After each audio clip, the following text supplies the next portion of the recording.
This video will cover about the Chinese remainder theorem and its application of secret sharing in email encryption.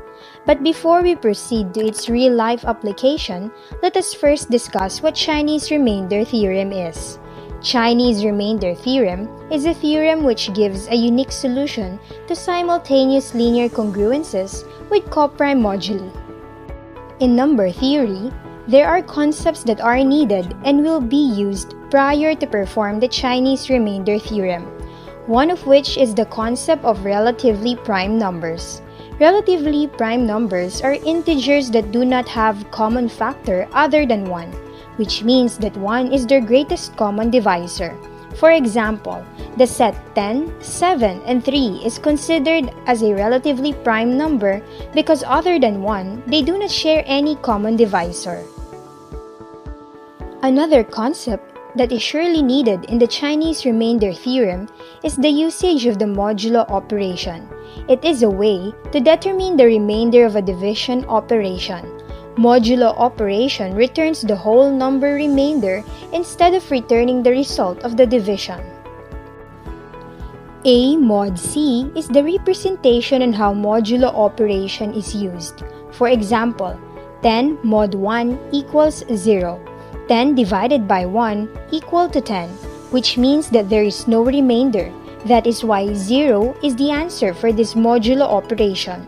Another example, 10 mod 4 equals 2. 10 divided by 4 will produce a remainder of 2. 2 multiplied by 4 will result to 8, and when 8 is subtracted to 10, there will be 2 left. That is why 2 is the resulting remainder. Now that we know the concept of relatively prime numbers and how to use the modulo operation, let us now proceed to discuss how thus the Chinese remainder theorem works. In this point, the concept of congruence modulo will come. Congruence modulo has the concept of A is congruent to B modulo C, which means that the values of A and B are in the same equivalence class. Mod C tells us what operation we will be applied to A and B. For example, 33 is congruent to 25 mod 8.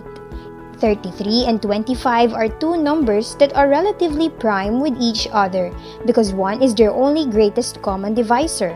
33 mod 8 equals 1, so it is an equivalence class for 1. 25 mod 8 equals 1, so it is also an equivalence class for 1. Since that we already know the concept of congruence modulo, and relatively prime numbers, we are now ready to proceed on how to use the Chinese remainder theorem for solving linear congruence system. This states that if we already know the remainders of the Euclidean division of an integer n by several integers, this means that we could determine uniquely the remainder of the division of n by the product of these integers under the condition that the divisors are pairwise co-prime.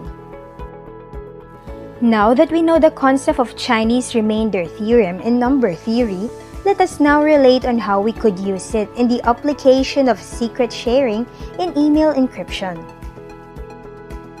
Let us define cryptography and secret sharing.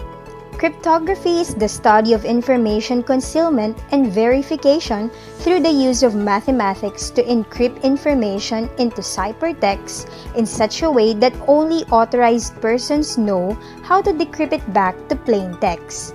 It covers protocols, methods, and tactics for preventing or delaying unwanted access to sensitive information in a secure and consistent manner. The encryption procedure must be reversible so that the ciphertext may be decoded back to its original plaintext by the intended recipient. There are a variety of decrypting and encrypting methods that are applied to messages or other vital data and transform it in such a way that it is unreadable by anyone who knows how to decrypt it. Secret keys and public keys are two different types of encryption and decryption procedures. Both the encryption and decryption keys are known by the sender and the recipient of the message in secret key systems, and they must be kept secret. Any method for spreading a secret among a group of participants in which each person is assigned a portion of the secret is referred to as secret sharing. Individual shares are useless on their own. Thus, the secret can only be rebuilt when all of the shares are recombined. How does a public encryption work? The basic idea is simple. Each person has two keys, one called a public key and one called a secret key. Each key is actually a long, meaningless string of numbers, nothing like a metal that you'd use to open and close a door lock. The public key is something you can share with anyone, while the secret key is something you must keep private. How to send a message using public key encryption? Suppose Annie wants to send a secure message to Bob, whom she've never met. Here's how they can do it with public key encryption. First, each of them has to generate public and secret keys with their computer.